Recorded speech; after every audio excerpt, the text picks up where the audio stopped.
He accidentally saw the CEO changing. Then she made him an offer he never expected changed his destiny. Marcus Webb had exactly 4 minutes.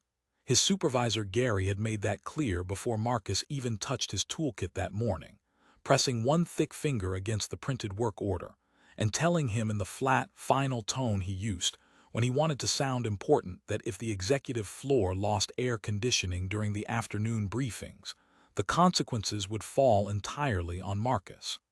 Gary liked the word consequences.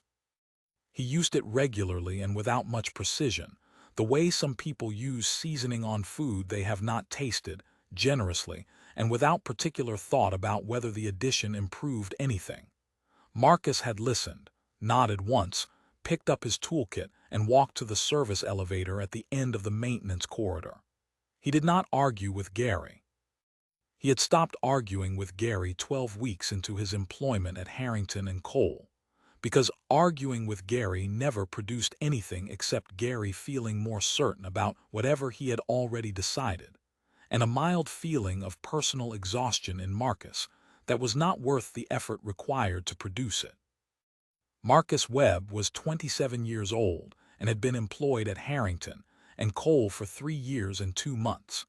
He had come to the company after 4 years with a commercial facilities contractor in the western suburbs of Chicago, where he had learned how large buildings aged, which was faster than most people expected and slower than most people noticed.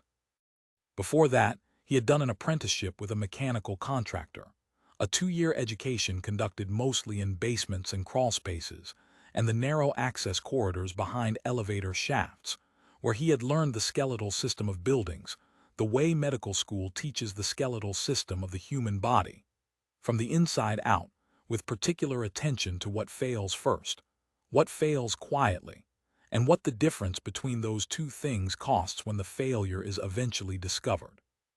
He had left his apprenticeship with a mechanical trade certification, a very good memory for spatial layouts, and the specific kind of knowledge that comes from being the person who goes into the difficult places to fix the things that other people cannot reach.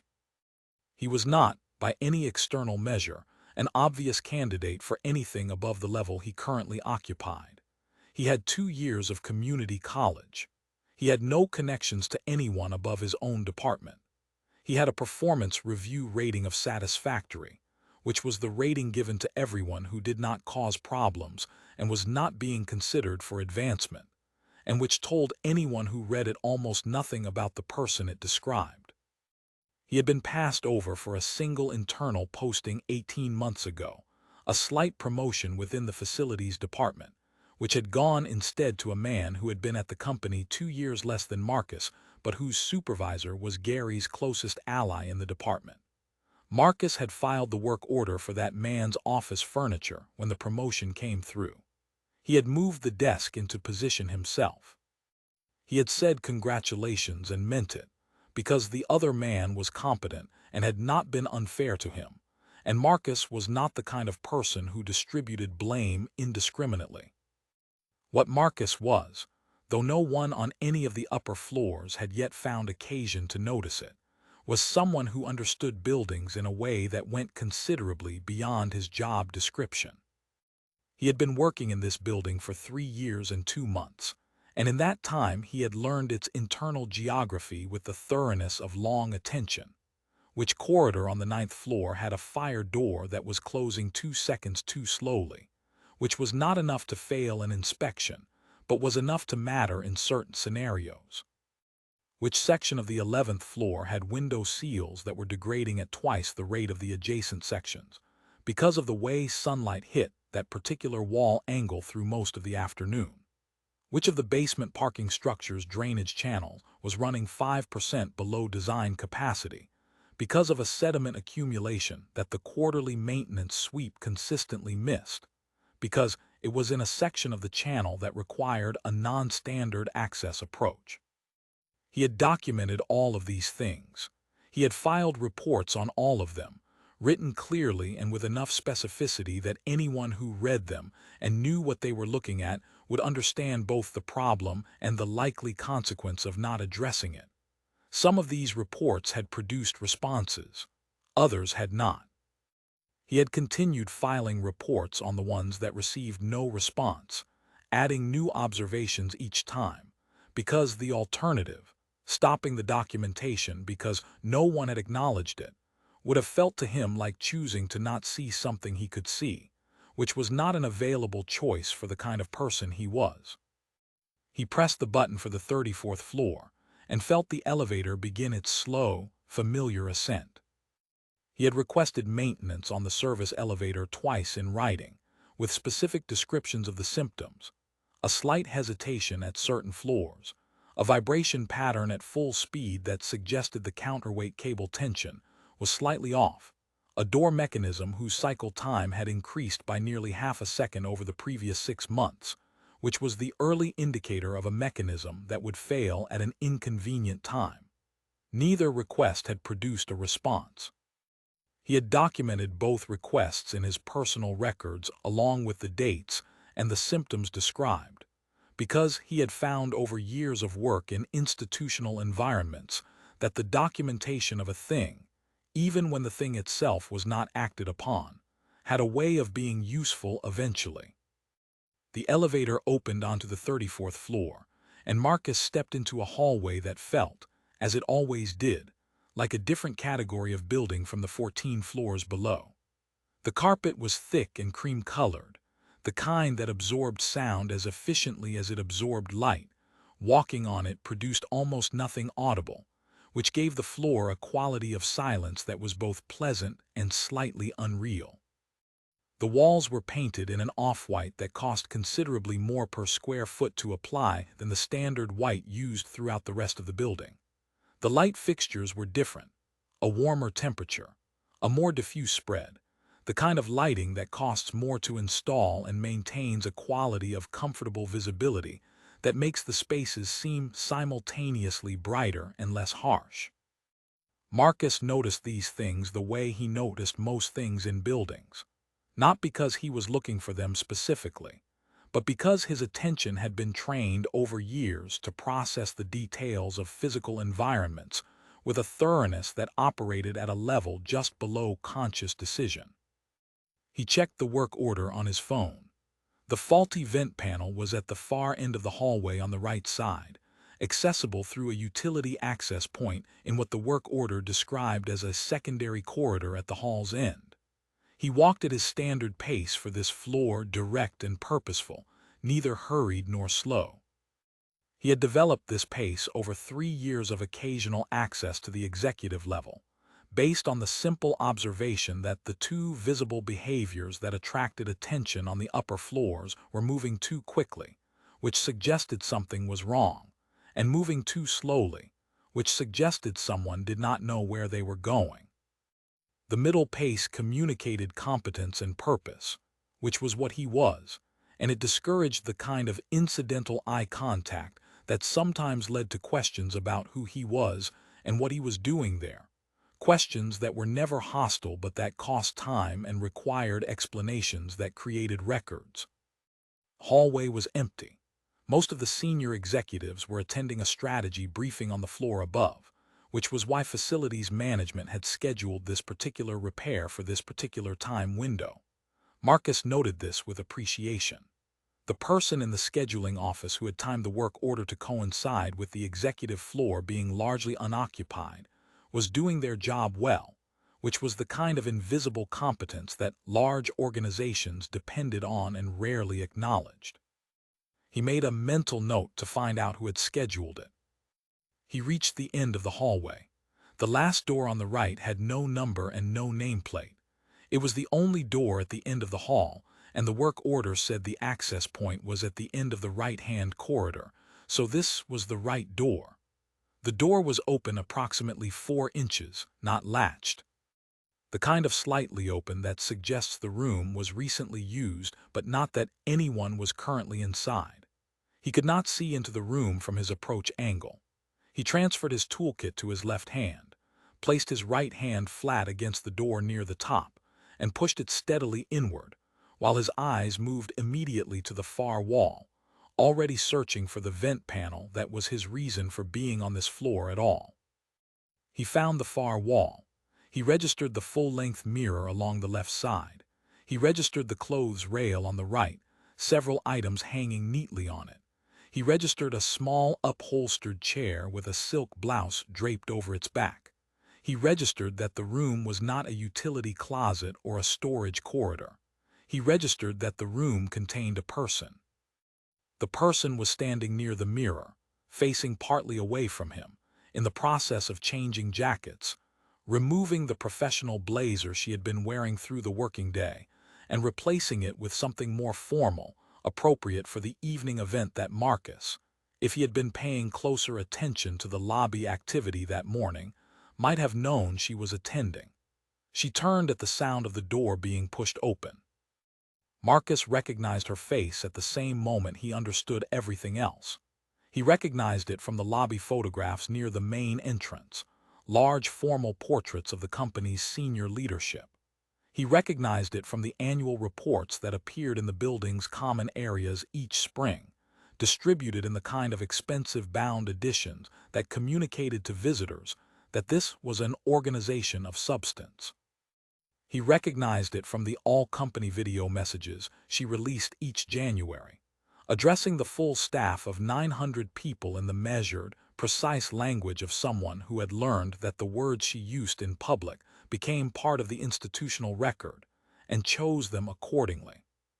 He recognized it from the magazine covers that 2 or 3 of his colleagues had mentioned over the years, with the particular pride of people who feel a reflected distinction from working in the same building, as someone nationally recognized. Diana Cole was the chief executive officer of Harrington and Cole. She had run the company for 6 years. The company bore half her name.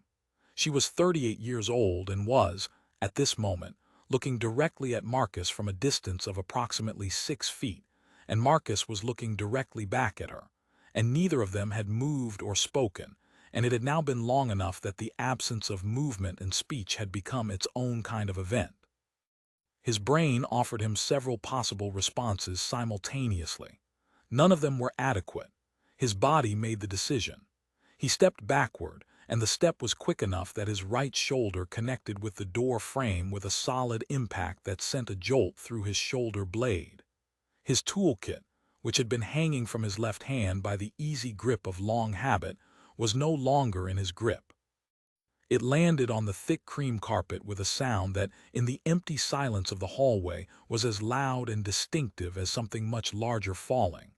He crouched, gathered the toolkit with both hands, stood. He produced from his mouth a sequence of sounds that occupied the grammatical position of an apology, without containing any recognizable English words, not because he lacked vocabulary, but because the part of his mind that organized language into sentences had apparently decided this was not the right moment for organized sentences. Then he turned. He walked. He did not run, because running was the thing that transformed an unfortunate accident into something that would be described and remembered as a scene, and he was not going to transform this into anything larger than it already was. He walked with the controlled, even pace of a man who is making a deliberate choice with every step, maintaining a speed that communicated that he knew where he was going even though the only place he was actually going was away. He pressed the elevator button. He stood in front of the closed metal doors and heard from behind him nothing, no voice, no footsteps on the cream carpet, no sound of a phone being picked up or a door being pushed further open. The elevator arrived in 11 seconds. He stepped inside. The doors closed. He stood in the small metal box and breathed with the deliberate slowness he used when a pipe under pressure needed to be approached carefully, because sudden movements in situations of unknown pressure almost always made things worse. The elevator descended slowly, the way it always descended, the mild vibration at the 6th floor the same one he had described in both of his maintenance requests. He had never been more aware of how slowly the service elevator moved than he was during these 34 floors of descent. Jerome Adkins was at the far end of the maintenance workshop bench when Marcus came through the side door, eating lunch with his left hand and reading something on his phone with his right. Jerome was 31 years old and 6'1", and had the particular gift of being able to read the emotional state of a room that contained a single person with the accuracy of someone who had been paying careful attention to people for a long time. He put down his lunch. He put down his phone. He turned to give Marcus his full attention without being asked. Marcus sat on an overturned crate and told him everything. Jerome listened the way he always listened, which was completely, without interrupting, without his expression shifting in ways that commented on what he was hearing before the hearing was done. When Marcus finished, Jerome was quiet for a moment. "Did she say anything at all?" he asked. "No." "Did she make any visible move toward a phone, or toward the door, or anything?" "I was out of the room very quickly. I don't know what happened after." "Did you have a work order?" "Yes, time-stamped this morning, assigned by Gary." "What floor did it say?" 34. "What did it say about the location of the access point?" "Last door on the right, secondary corridor at the end of the hall." Jerome was quiet again. He had the manner of someone sorting information into its correct categories before responding to any of it. "You were on the right floor with a legitimate work order," he said. "You went to the door the work order described. The door was already open. You went in. You saw something you were not supposed to see and you immediately left. Those are all the facts." He paused. "The facts are on your side." "Jerome," Marcus said, "I walked in on the chief executive officer of this company." "I know," Jerome said. "The facts are still the facts." Marcus sat on the crate for a while. He understood Jerome's point. He also understood that facts and outcomes were different things, particularly in organizations where certain people occupied a different relationship to consequences than others. But there was nothing to do about any of it right now, except what he had always done when situations were out of his hands, which was to continue doing the work in front of him, and not allow the things he could not control to consume the attention he needed for the things he could. He spent the rest of the shift doing his assigned work. He also, in the course of moving through his afternoon, noticed 3 things that were not on any work order. A loose electrical panel cover on the 2nd floor that was going to work itself fully free within a week if no one addressed it. A drain on the 8th floor staff kitchen running with a partial blockage that would become a complete blockage, and then a flood within 3 to 4 days. A cracked window seal on the 11th floor that had been leaking cold air into a corner office all winter and was now wide enough to be sealed properly before the building's heating system began compensating for the loss in the spring. He wrote up all 3, filed the reports in the system, and moved on without mentioning them to anyone. He had always done this. He could not do it. Once he saw a problem he could address. Not addressing it would have required an active choice to leave something broken, and that was not a choice he was capable of making regardless of what else was happening in his working day. He went home. He ate something. He sat at his kitchen table in the quiet apartment for a long time, turning the afternoon over in his mind without reaching any conclusion he had not already reached, and then he went to bed and lay in the dark and listened to the city outside the window until he fell asleep. The 2nd day passed. The 3rd day passed. The 4th day passed. Nothing arrived from the 34th floor. No call, no email, no visit from anyone in human resources. Marcus continued his work, continued filing his reports, continued doing the job with the same thoroughness he brought to it on any other week of any other month. On the afternoon of the 4th day, Jerome told him that if the company was going to take action, they would have done it by now, and that the silence was more likely the absence of a problem than the quiet before one. Marcus accepted this reasoning. He was not fully comforted by it, but he accepted it. On the morning of the 5th day, his phone showed a new notification in the company's internal messaging system. He opened it. The message was 8 words and a time. It was addressed to him directly, sent from Carol Whitman's account, which was the account from which all formal communications from the office of the chief executive were sent. "Please report to the office of Diana Cole, 34th floor, at 3 o'clock tomorrow afternoon." There was no subject line, No indication of purpose. No explanation. Marcus read it 3 times. He found Jerome and showed it to him. Jerome read it and was quiet for longer than usual. "There's no subject," Jerome said finally. "When they want to fire someone through the formal process, the message has a subject. It says meeting regarding employment status or please come to HR. An unsigned message with no subject from the executive suite doesn't follow that format." He paused. "I don't know what it means, but it doesn't mean what you're afraid it means." Marcus held on to that. He held it through the rest of that day, and through the night, and through the following morning of regular work. And he arrived at the 34th floor the next afternoon at 2:58, in his cleanest uniform, carrying nothing except the composure he had spent a day and a half carefully assembling. Carol Whitman met him near the elevator bank with the organized efficiency of someone for whom managing the access of people to powerful spaces was simply part of the day's work, and not an occasion for particular ceremony. She walked him down the corridor without saying more than a few words, which Marcus appreciated. The 34th floor looked the same from this angle as it did from any other, but his relationship to the silence felt different now. He was not moving through it as a maintenance technician who had been sent upstairs. He was moving through it as someone who had been summoned, which was a different thing, and the difference registered somewhere in the space between his shoulder blades. Carol opened the double doors.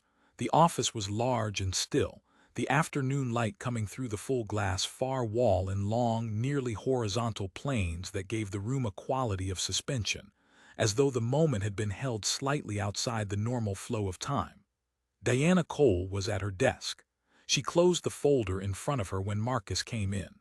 She gestured to the chair on the opposite side of the desk. He sat. She folded her hands and looked at him with the steady, unhurried attention of someone who has already decided this meeting is important and is giving it what that requires. "I want to establish something clearly before we discuss anything else," she said. "What happened on Tuesday was an accident. You had a legitimate work order. You went to the floor indicated on that work order. You went to the door described on that work order. You were in the room for less than 5 seconds and you left immediately upon realizing your mistake. From my perspective, that is the entire event, and I am treating it as such. I have not and will not take any action related to it, and I would ask you to put it aside as well." Something in Marcus's chest released. He had been holding something since Tuesday that he had not fully acknowledged holding until this moment when it was let go. "Thank you," he said. She nodded once briefly and moved on without dwelling. "I asked you here because I want to discuss something different," she said. "And I want to ask you some questions before I say more, because the answers will shape what I say." She paused. "I would ask you to answer honestly rather than in the way you think I would prefer to be answered." "All right," he said. She reached to a folder on the left side of her desk and slid a single sheet of paper across toward him. It was a printed list of incident report numbers from the company's internal facilities system. His name appeared on every line. The dates in the right-hand column covered 3 years. "I had the building's facilities and maintenance records reviewed approximately 6 weeks ago," she said. "I do this every year or two. I look for patterns, which systems fail when, who identifies the failures, and how much time passes between identification and resolution. This year I was particularly interested in the gap between early identification and late identification of problems, and in what happens downstream when problems are caught at each stage." She let him look at the list. He recognized most of the reports immediately. He could recall most of them specifically: the location, the circumstances, the reasoning that had led him to escalate each one through whatever channels were available to him at the time.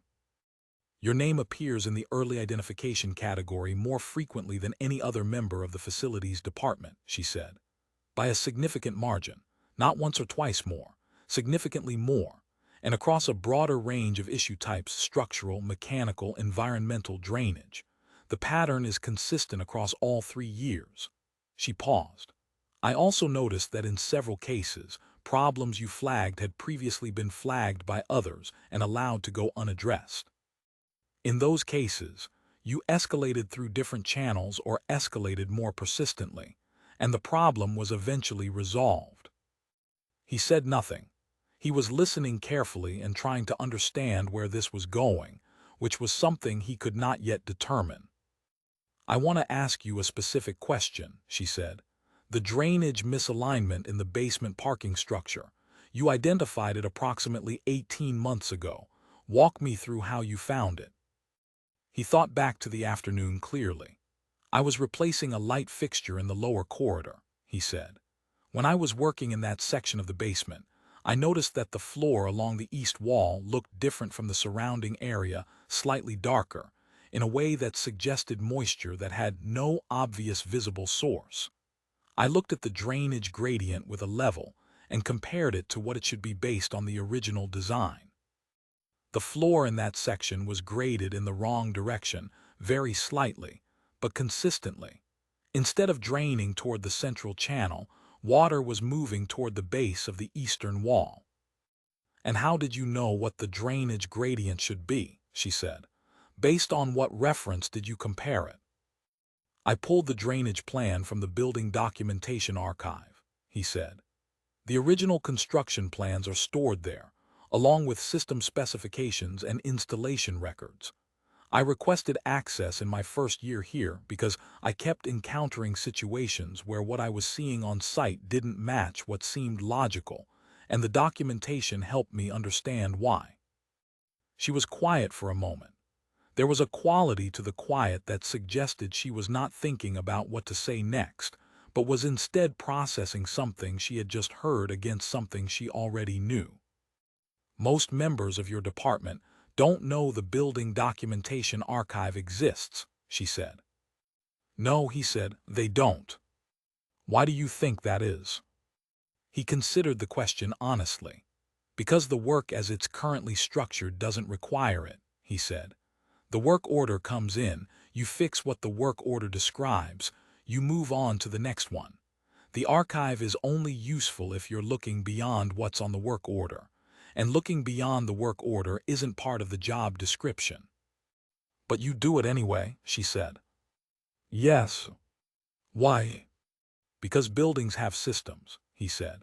"The systems are connected.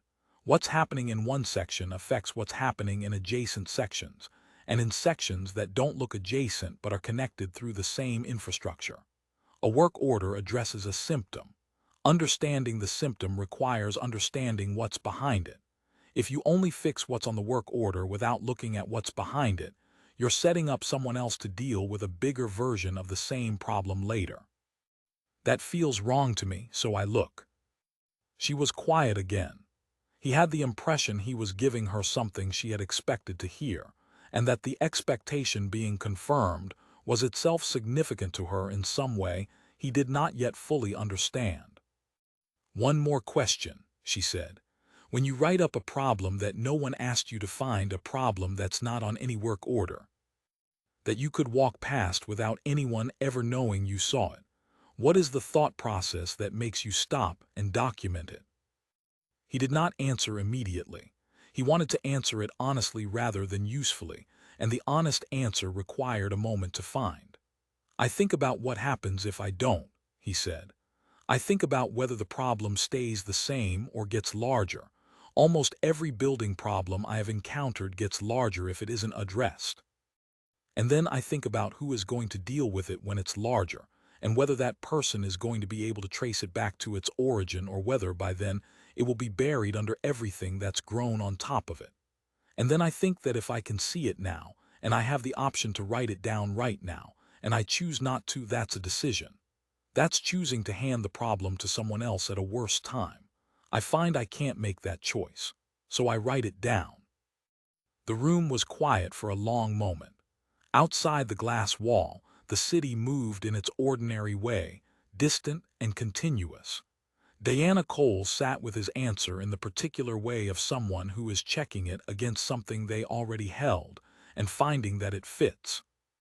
"I'm going to need approximately 2 weeks to put together something formal," she said. "Until I do, I would ask that you keep this conversation private." He said he would. He stood, and then stopped. He had made himself a promise before coming into this room that he would not leave it without understanding the basic shape of what was happening, because leaving without understanding would mean 2 weeks of speculation that would not be productive or healthy for him.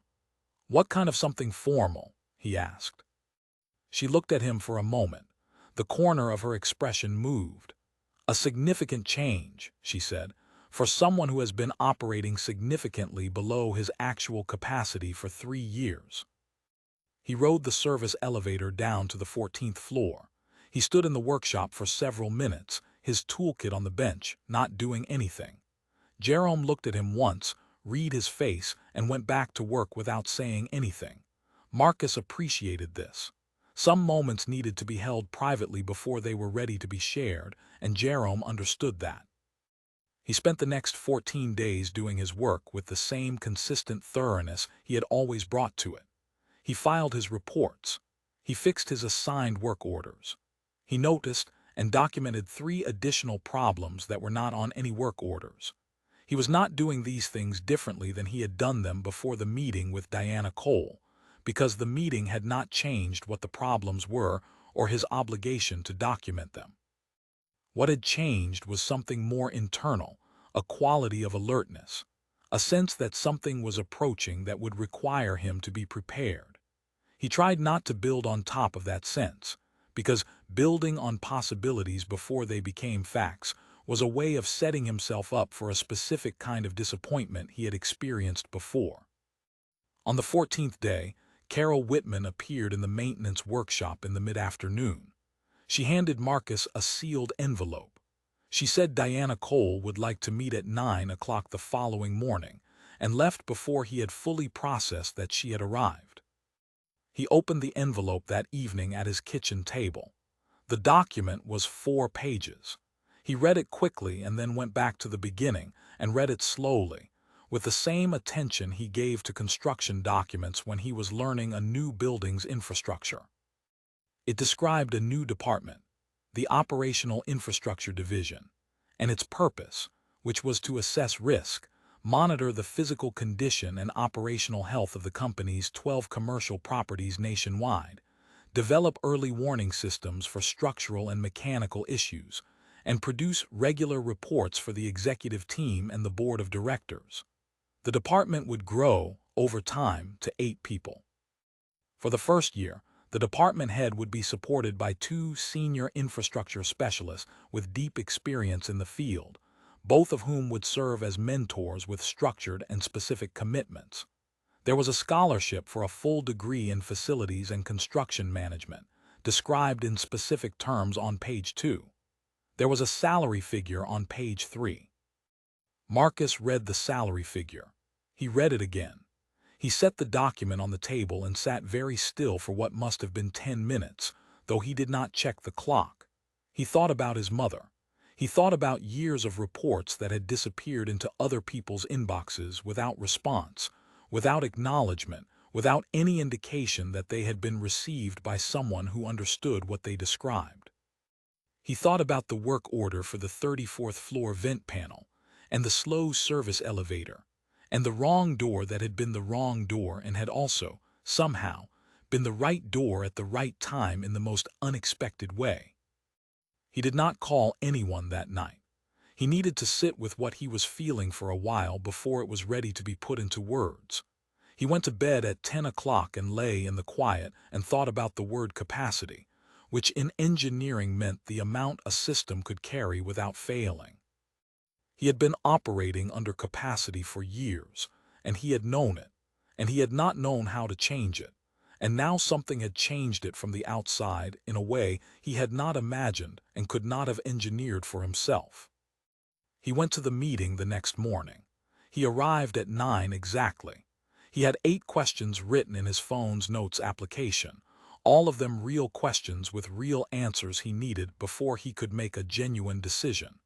Diana Cole answered every one of them directly and completely. Scholarship was unconditional with respect to tenure. She explained her reasoning without being asked, which was that tying education funding to a loyalty requirement produced a resentment in the person who received it that undermined both the education and the loyalty, and she was not interested in that dynamic. The mentors were contractually committed with specific terms. The trial period was designed to support him, not to evaluate him for removal.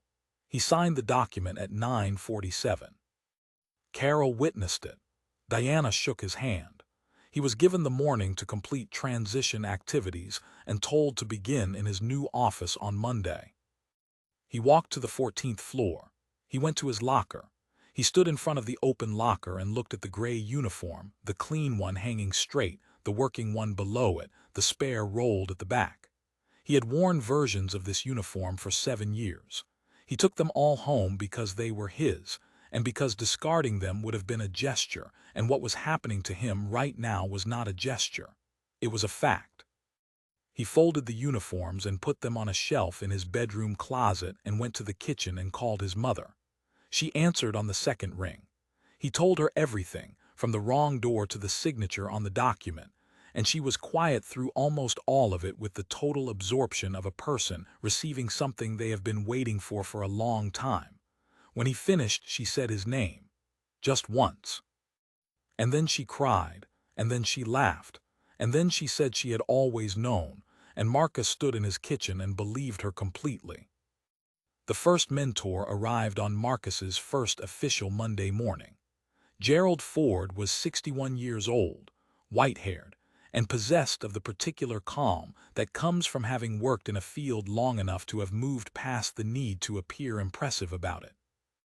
He had spent 30 years assessing structural and mechanical risk for commercial properties across the country, and he had the encyclopedic, specific quality of someone who has encountered most of the ways buildings fail and has stopped being surprised by them, and has instead developed the useful ability to recognize failure's earliest signs from a long distance. He shook Marcus's hand at the door of Marcus's small new office, looked at him with direct assessment for a moment, and then said, "I've reviewed your maintenance reports from the previous 3 years.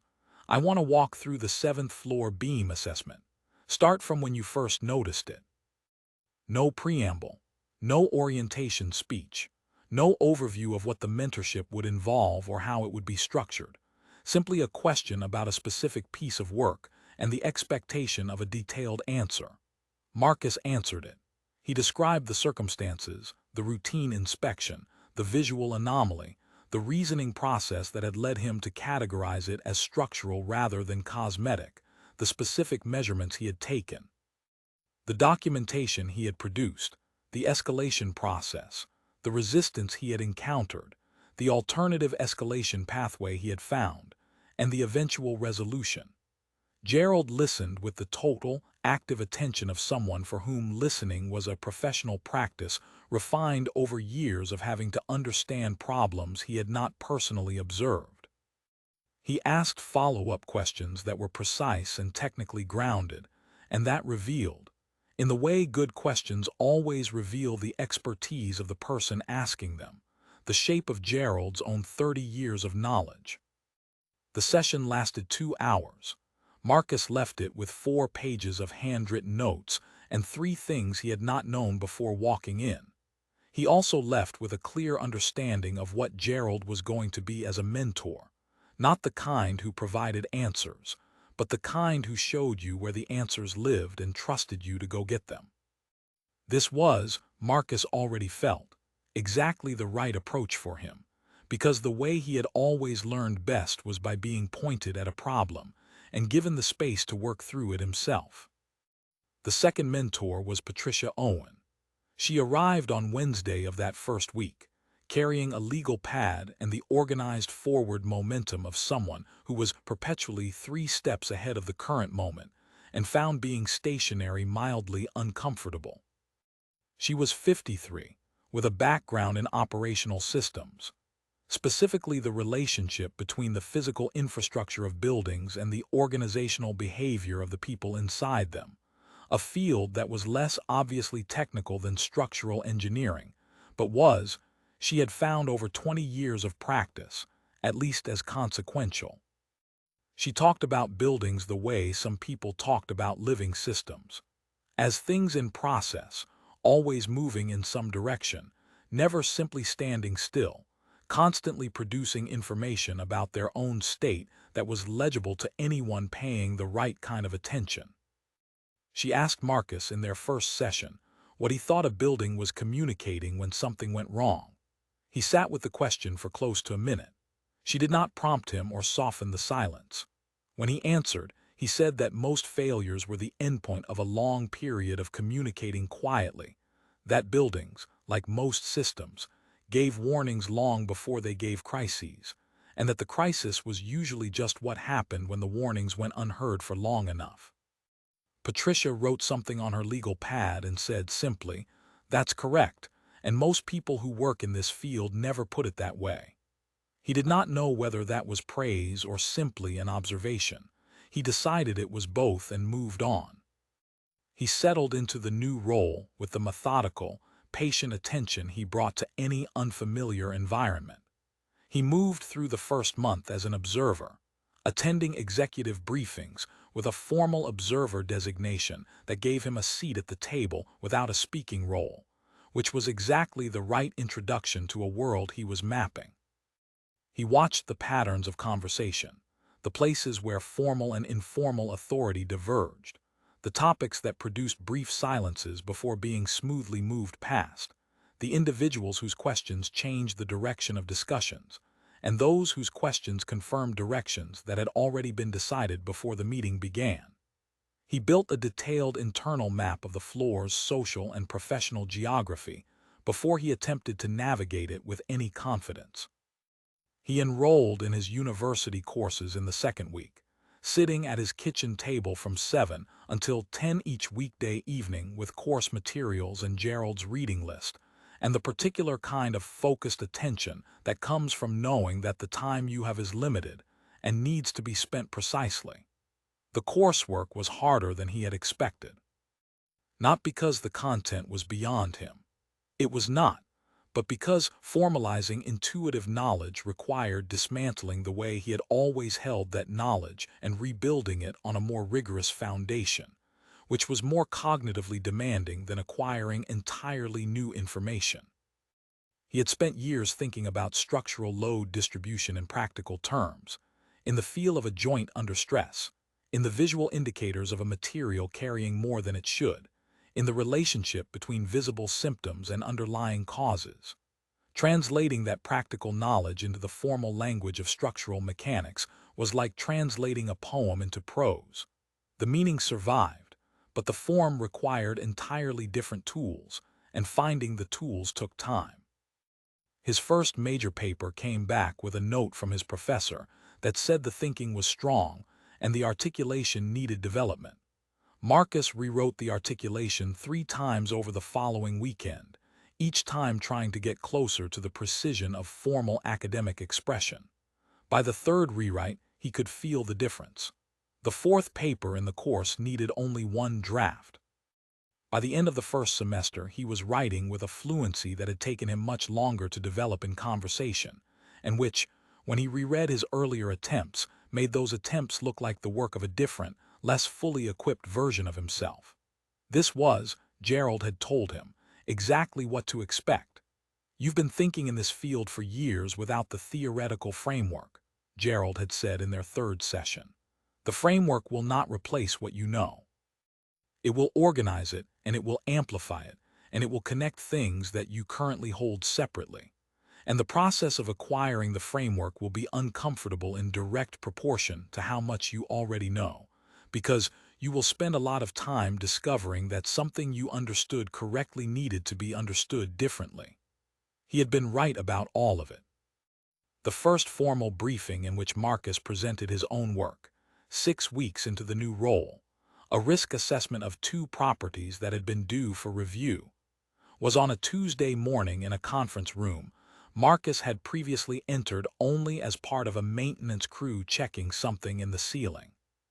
He sat at the table and presented with the composed clarity he had practiced in his sessions with Patricia, who had been extremely specific about the difference between knowing something and being able to communicate it to a room of people who had not seen what you had seen. Colin Marsh interrupted him 4 times. Colin was a senior manager who had been on the floor for 9 years and had the established quality of long institutional presence.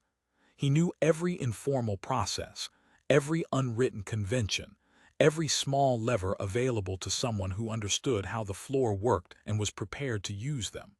He was not aggressive in the obvious sense. He was precise. The interruptions came as questions, framed with professional courtesy, and two of them identified genuine gaps in Marcus's preliminary data, places where his analysis lacked the independent corroboration that would make it fully defensible.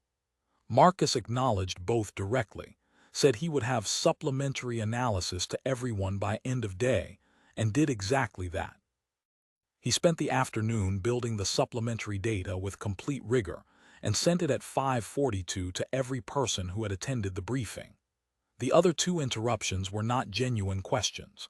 They were structured to imply weakness where none existed, to suggest, through the mechanism of inquiry, that the person presenting did not fully understand what he was presenting. Marcus recognized the technique. He had seen it used in other contexts, in other rooms, by people who used the architecture of professional discourse to communicate things that could not be said directly. He answered both questions with enough precision that the implication dissolved, and he continued his presentation without acknowledging what had happened. Gerald found him in the corridor afterward. "You understood what the last two questions were doing," he said. "It was not a question." "Yes," Marcus said. "You handled it correctly," Gerald said. "Next time, include the supplementary data in the initial presentation.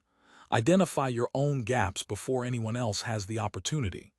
Marcus incorporated this into his process permanently, and it never happened quite the same way again. What continued for several weeks was something subtler. Colin's behavior in the spaces between official meetings had a pattern that became legible over time. A selective distribution of corridor conversations, an email list that did not include Marcus's name, informal discussions that shaped formal decisions before the formal discussions happened. Patricia told him about it directly when it had accumulated enough specificity to be named.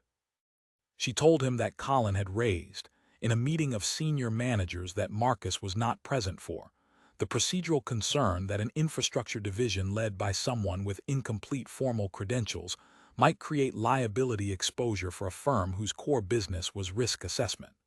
The framing was careful. It was not a personal criticism, and it did not make a falsifiable claim. It was a procedural concern dressed in the language of institutional responsibility. Marcus held the information for a full day. He thought about what kind of answer was correct. Personal responses to procedural concerns were always the wrong move in environments like this. The right answer was a procedural one. He went to Gerald. He asked plainly what documentation standard and methodology structure would make an infrastructure assessment fully immune to challenge on any professional or legal basis, not merely adequate, but genuinely unassailable. Gerald named the standards. He described the documentation protocols, the cross-referencing requirements, the independent review mechanisms that distinguished assessments of the highest quality from those that were merely good. Marcus spent 3 evenings, Tuesday, Wednesday, and Thursday of that week, rebuilding the division's methodology framework from its foundation. He finished in approximately 72 hours of work. He sent the completed framework to Gerald for honest review. Gerald came back with 6 specific suggestions. Marcus incorporated all 6 without modification, because all 6 were right. He sent the revised framework to Diana Cole's office with a brief explanatory note that described what it was, why it had been built, and what standard it met. 2 days later, Diana forwarded the framework to the board's risk committee with a recommendation for company-wide adoption. The committee accepted it. The document, with Marcus Webb named as author, became the company's standard for all property assessments going forward. Colin Marsh did not raise the subject of credentials or methodology in any setting after that. He did not become a collaborator. He did not apologize. Marcus had expected neither. What changed was simpler and more useful. The active working against stopped, and in the particular ecosystem of the 34th floor, that was its own kind of progress. There was a Sunday afternoon in November, the fourth month, when Marcus sat at his kitchen table with his laptop open and a blank document on the screen and stared at it for 22 minutes. He was not thinking about the assessment work in front of him. He was thinking about the fact that he was not thinking about it, which was unusual enough that his mind had marked it as worth examining. He opened a new document. He addressed it to Diana Cole. He wrote 4 sentences in the careful, specific language he had been learning to use in formal contexts. The 4 sentences said that he was grateful, that he had given the position everything he had, that he had reached the limit of what he believed he could effectively deliver, and that the role would be better served by someone whose background was a more natural match for what the position required. He read the 4 sentences twice. Then he sat back in his chair and did what he had trained himself to do in situations where a significant decision was pulling at him. He looked for the actual reason underneath the apparent ones. The apparent reasons were real. He was sleeping 4 to 5 hours a night and had been for weeks. He was eating poorly. He was spending every free hour working, including weekends, and had been doing this for so long that the line between rest and work had effectively disappeared. He was experiencing the specific hollow quality that comes from sustained output without adequate replenishment, the feeling that you are drawing down a resource that is not being replaced fast enough, and that at some point in the near future it will simply not be there. These things were real, but underneath them, when he looked honestly, was something else. He was afraid, not of failure in the straightforward sense. He was afraid of fully succeeding, of becoming genuinely excellent at the thing he had been given the chance to do, because fully succeeding would make completely visible, in a way he could not unfeel, the exact cost of everything that had come before it. If this life was possible, if this version of his professional self was available and real, then the years he had spent in the gray uniform with the disappearing reports and the ignored maintenance requests had not been simply a delay. They had been a loss of something specific, and fully arriving here would require him to account for what the delay had cost. He recognized this as grief, not for something taken but for something delayed, and grief of this kind was not a reason to stop. It was a reason to keep going until the delay was paid off by everything that came after it. He closed the document without saving it. He went to bed at 8 o'clock. He slept for 11 hours. He woke up and went to work. In the 6th month, Marcus traveled to Atlanta to assess the company's commercial property there. The building was 14 floors, acquired 4 years earlier and last formally assessed by an external firm 2 years ago. Marcus spent 5 days on site. He walked every floor on the first 2 days, moving through the building the way he always moved through a new building, slowly, repeatedly, building a spatial understanding of its systems from direct observation before consulting any documentation. By the end of the 2nd day, he had a clear internal picture of the building's layout, the relationship between its systems, and the places where the documentation and the observable reality might diverge. On the 3rd day, he went into the lower structural level to assess the drainage infrastructure. He was working through the eastern section of the basement when he noticed something in the floor along the base of the eastern retaining wall. The concrete was slightly darker than it should be, not dramatically, not in a way that would register to someone who was not paying close attention, but enough that Marcus stopped and crouched and looked at it. He ran his hand along the surface. The concrete was cooler than the surrounding area in a way that indicated moisture accumulation. He stood and looked at the drainage gradient with a digital level at 3 points along the eastern section. The readings did not match what the drainage specification described. Water that was supposed to flow toward the central channel was instead being directed, by a gradient error of approximately 1.5 centimeters across 60 feet of floor, toward the base of the eastern retaining wall. The error was subtle enough that a standard walkthrough inspection would not find it. The external firm 2 years ago had not found it. Marcus found it because he was looking at the floor at the level of detail that revealed a 1.5 centimeter gradient discrepancy, which he was doing because he had pulled the original drainage specification from the building's documentation archive and was comparing the installed condition to the design condition, section by section. He tested the moisture content of the structural material at the base of the eastern wall at 3 points using the calibrated moisture meter he always carried on site assessments. All 3 readings were above acceptable thresholds. The excess moisture had been accumulating in that location for 4 years, since the building's acquisition, since before the external assessment 2 years ago, since before any formal assessment had identified this section as requiring attention. He spent the rest of that day and all of the following morning documenting the finding with the thoroughness that the methodology framework he had built required. He took drainage gradient measurements with the digital level at 12 points along the eastern section, recording the instrument calibration date and the ambient temperature at each measurement. He took moisture readings at 4 additional points along the wall, at 3-hour intervals over 2 days, to establish a consistent pattern rather than a single data point. He pulled the original construction drainage specification and photographed it alongside his measurements to create a direct visual comparison between the design intent and the installed condition. He called a licensed structural engineer named Philip Grant, whose contact information Gerald had given him in month 2 as someone whose independent assessment would carry professional weight in any formal setting. He described the situation in detail and asked for Philip's assessment of the concern. Philip confirmed that the moisture levels Marcus had measured, sustained over 4 years, would produce measurable degradation of the structural material in that section. He agreed to provide a written assessment for inclusion in the report. The cost comparison was the last section of the documentation Marcus built. He calculated the cost of remediation now, which was significant. It required accessing the drainage system from 2 points, correcting the gradient by relaying approximately 60 feet of drain channel, and treating the structural material along the wall for moisture intrusion. He then calculated the projected cost of the structural damage that would result from leaving the problem unaddressed for 12 to 18 months, using the degradation rate confirmed by Philip Grant, the cost per square foot for structural concrete replacement at that depth, and the disruption cost to the building's tenants during the repair.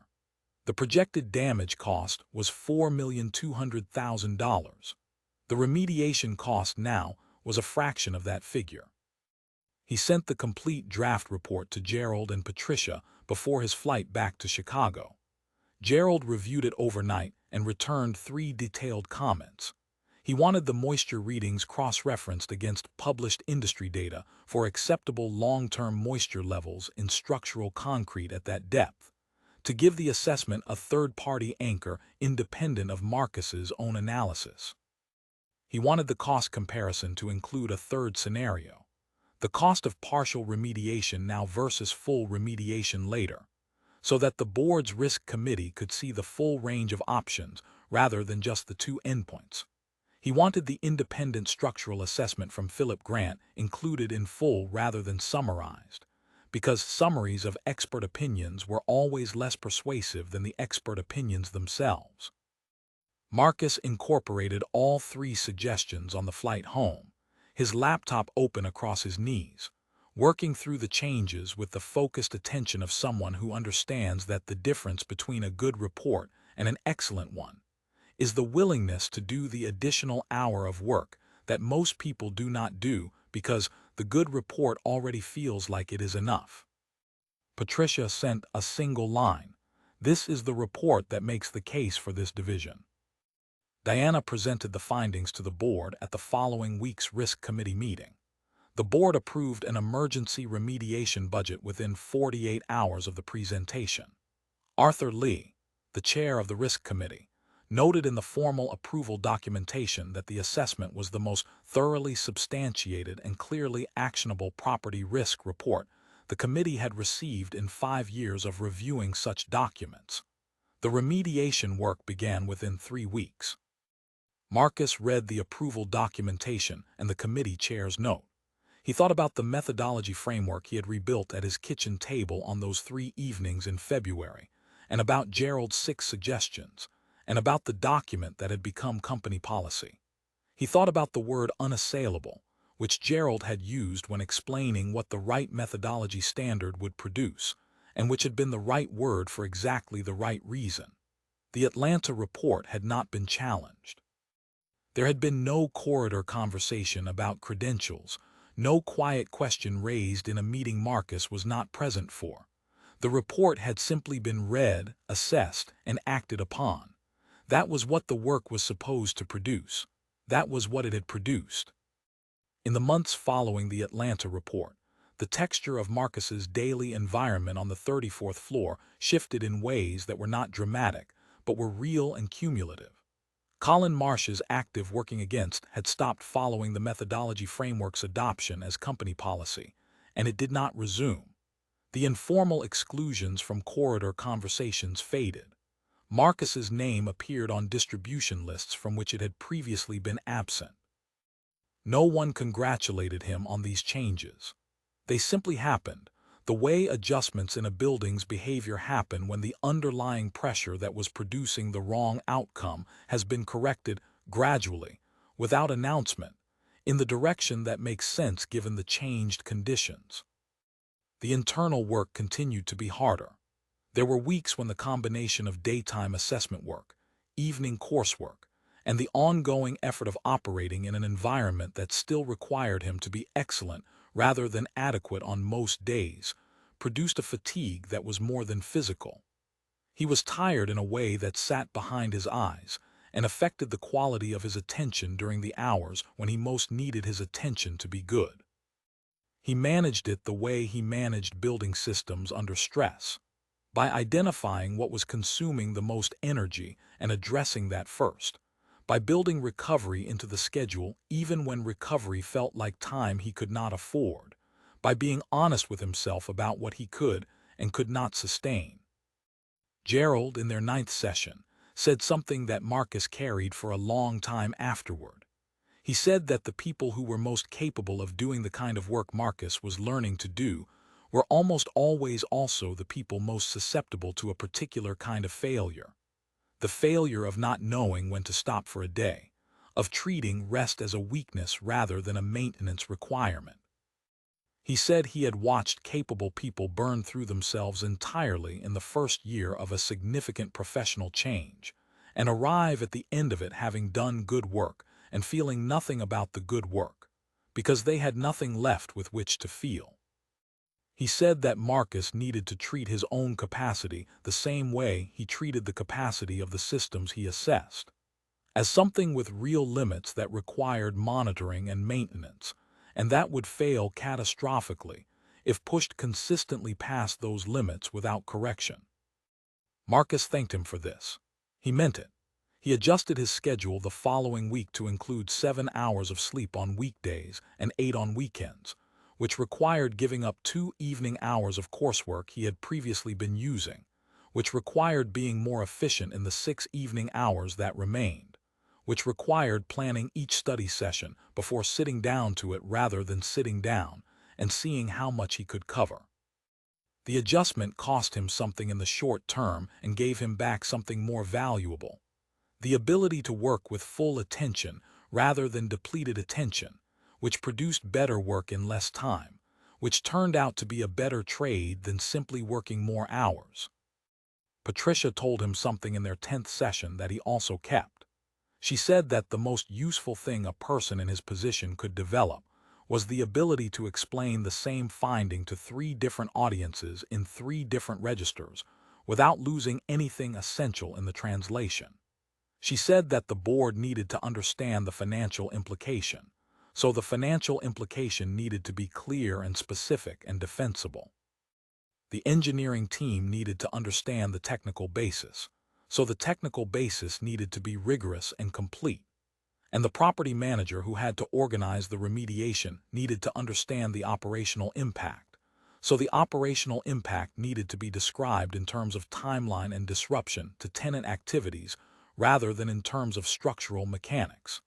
She said that most people who did this work could speak to one audience clearly and struggled with the others.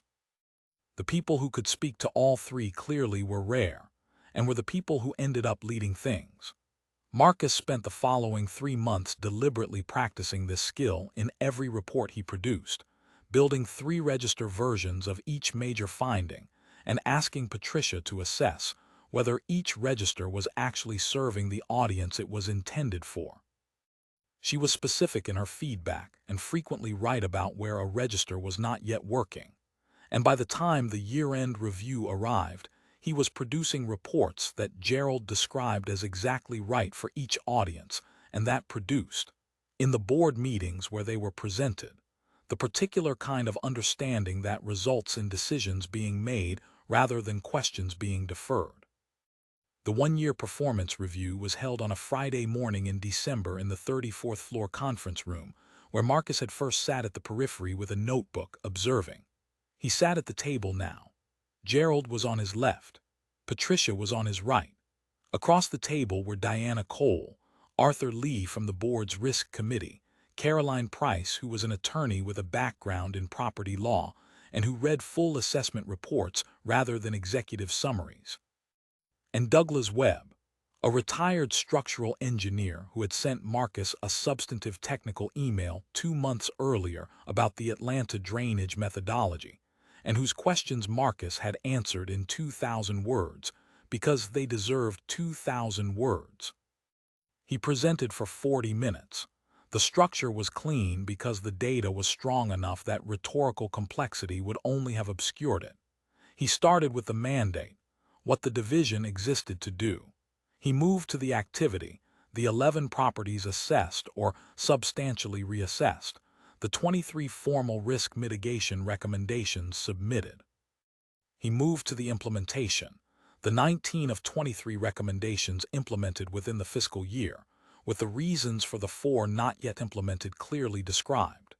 He moved to the outcome, the aggregate figure, calculated using the conservative actuarial methodology that had been independently reviewed before it appeared in the room. $9,300,000 in estimated damage and disruption prevented. He showed the methodology. He showed the independent review of the methodology. He showed the individual property breakdowns so that each number in the aggregate had a traceable source. He stopped talking and waited. Arthur Lee was quiet for a long moment. Then he said, "Good work." He did not elaborate. He did not need to. Caroline Price asked about the risk-stratified scheduling model Marcus had mentioned in passing. She wanted to understand the weighting factors and why he had chosen those 3 rather than others he might have considered. Marcus answered in detail, because he had considered others and had specific reasons for the 3 he chose, and those reasons were worth understanding if the model was going to be used for decisions. Caroline nodded slowly during his answer, in the way of someone confirming that the thinking behind a choice was as sound as the choice itself. Douglas Webb asked a technical question about the moisture measurement methodology in the Atlanta report, specifically, whether the 3-hour interval readings had been sufficient to establish a reliable pattern, or whether a longer interval would have produced a more defensible data set. It was the sharpest technical question Marcus had been asked since Gerald in their first session, and it had the quality of a question asked by someone who already knew the answer and was checking whether Marcus did too. Marcus described the standard protocol for moisture assessment in below-grade structural concrete, and then described the specific reasoning that had led him to use the 3-hour interval rather than a longer one, and then identified the one situation in which a longer interval would have been preferable, and why that situation had not applied in Atlanta. Douglas nodded with the contained satisfaction of an engineer who has confirmed that the person who wrote the report understood the methodology and had not simply followed a procedure without comprehension. The meeting ended. The board members shook his hand. They filed out into the corridor. Gerald stood beside Marcus in the room for a moment after the others had gone and said nothing, and Marcus received the silence correctly. Gerald believed the work had been its own statement, and adding words to it would be redundant. Patricia, in the corridor, smiled at him with the full warmth of someone who has watched someone grow and finds that growth genuinely satisfying to have witnessed. "You should feel good about this," she said. "I do," he said. He meant it without any qualification. He felt good about it the way he felt good about finding a problem early, not with triumph, but with the particular satisfaction of having done the work correctly before the cost of not doing it had arrived. That afternoon, Diana Cole came to his office. She told him his position was being made permanent effective immediately. She told him the authorization for the full 8-person team was approved, and that she had cleared his proposed hearing schedule for the first quarter. She also told him that Douglas Webb had passed the methodology framework along to the head of the facilities management program at his university in his capacity as an occasional seminar guest, and that the university's program director had reached out to ask whether the framework might be adapted for curriculum use, and whether Marcus would consider speaking to a graduate seminar in the spring. He said he would. She left. He sat at his desk and looked at the winter light coming through the glass wall and thought about everything that had led to this room. He built the team with the same attention he brought to assessments. He met with every candidate individually before any group session. He asked the questions that mattered, not what their credentials showed, but what their thinking revealed, what they noticed that others did not, what it felt like inside them when something was wrong in a building they were supposed to be responsible for. Lydia Grant was 24, with an environmental engineering degree and the specific quality of someone who had been right about things and dismissed for being right, and had kept being right anyway without becoming hard about the dismissal.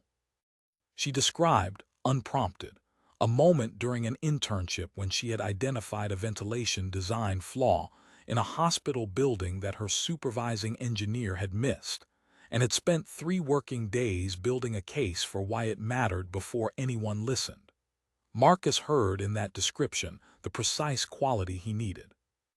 Owen Cole was 31, a former city building inspector who had left because municipal inspection protocols were too narrowly scoped to satisfy his actual interest in how structures aged and what that aging produced over decades of use. He talked about buildings the way Patricia talked about buildings, as things in process, always doing something, always producing information about their own state. Bridget Shaw was 47, with 20 years in construction project management and the ordered, practical intelligence of someone who had managed problems being created and problems being solved at significant scale, and who understood the difference between the two in her bones. He hired the 3 of them in January. 5 more positions would follow over the following 6 months, each filled with the same deliberate attention. He was building something that he wanted to last beyond his own direct involvement, a team that understood what they were doing at a level that did not depend on being told, a culture of looking carefully that would reproduce itself because the people in it actually understood why the looking mattered. Gerald retired in April. He came to the 34th floor on his last official day and spent an hour with Marcus in a conversation that was not structured around any formal agenda, simply 2 people who had worked closely on something important talking about that thing and about the nature of the work more broadly. About buildings and systems and the particular satisfaction of understanding something well enough to see when it is beginning to fail and to have the ability to say so clearly before the failure arrives. At the end of the hour, Gerald stood and shook Marcus's hand and said, "You will be better at this than I was." He said it without ceremony, the way he said things he believed to be true. Marcus said thank you, which felt inadequate. Gerald said that was enough and left. Marcus sat in his office for a while after Gerald left, door open, the sounds of the floor moving past in the corridor. He thought about his first session with Gerald, the question about the 7th floor beam, the 2 hours of answers and follow-up questions, the 4 pages of notes. He thought about the sessions that had followed, each one building on the previous ones, each one showing him another section of the territory he was learning to navigate. He thought about what Gerald had said in their ninth session about treating his own capacity as a system that required monitoring and maintenance, and that would fail if pushed consistently past its limits. He thought about how much he had learned simply from having access to someone who knew more than he did, and was willing to share it in a way that built his understanding rather than replacing it. He thought about Diana Cole in the interview, asking him what made him stop and document a problem no one had asked him to find.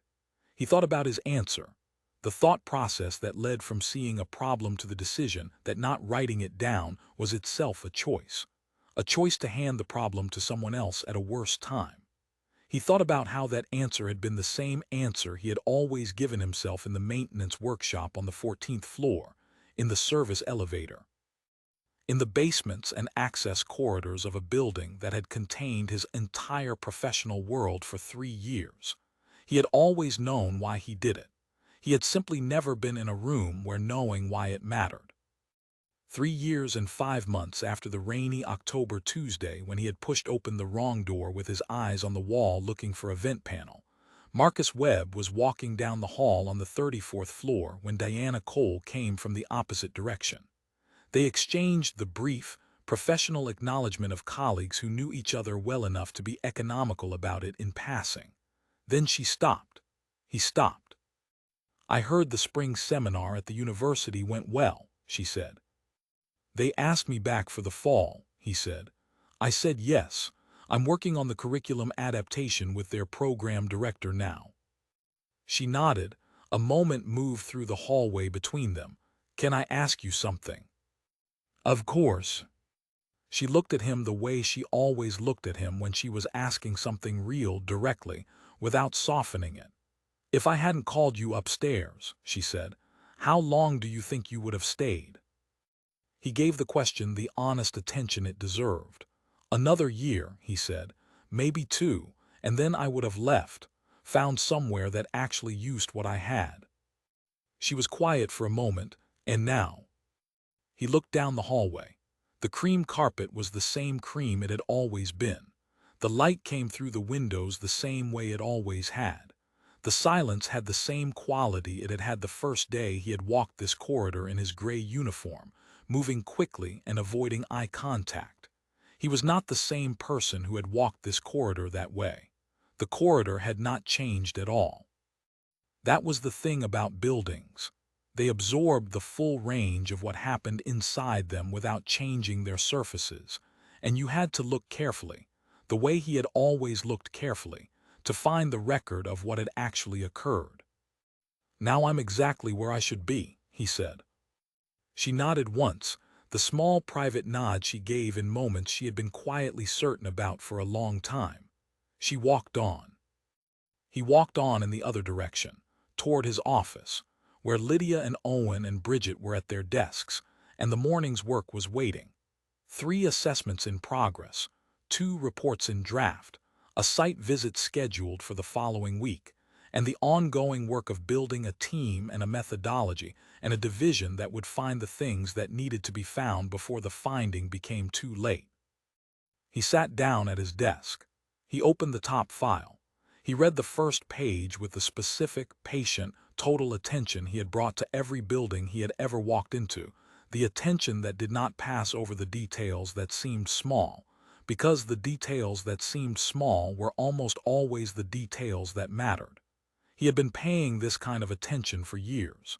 He would keep paying it for years more. He had come to this floor by accident.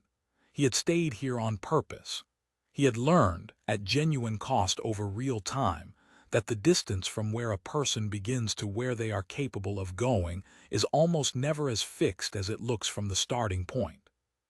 The only things that shorten the distance are the willingness to work carefully when no one is watching, the ability to keep doing that work when it produces no visible result, and the patience to keep going through the long middle period between the beginning and the arrival. The period when you are not yet what you are becoming, and are no longer what you were, when the work requires more than you comfortably have, and the outcome is still far enough away that you cannot see it clearly. Marcus had lived in that middle period for a long time. He knew its geography intimately. He knew the specific discomforts it produced, the particular tests it set, the things it required of a person simply to remain in it without breaking. He had remained in it. He had done the work. He had documented what he saw even when no one was reading the documentation. He had escalated what he found even when the escalation went nowhere.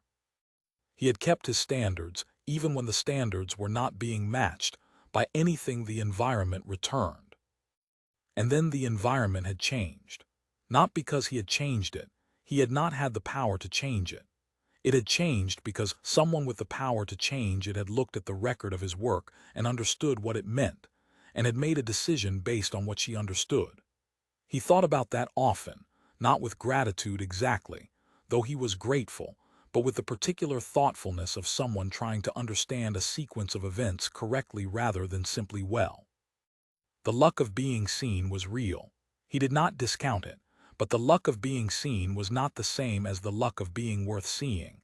The first was fortune. The second was the result of years of work done correctly in rooms where no one was watching. He had produced the second. Fortune had provided the first. Neither was sufficient without the other. He turned to the second page of the file. The work was interesting. It was always interesting. There was always something to find, something to understand more precisely than it had been understood before, something to document clearly enough that the right person could read it and know what to do. He had been finding those things his entire professional life. He would keep finding them for as long as he was capable of the finding. He got to work.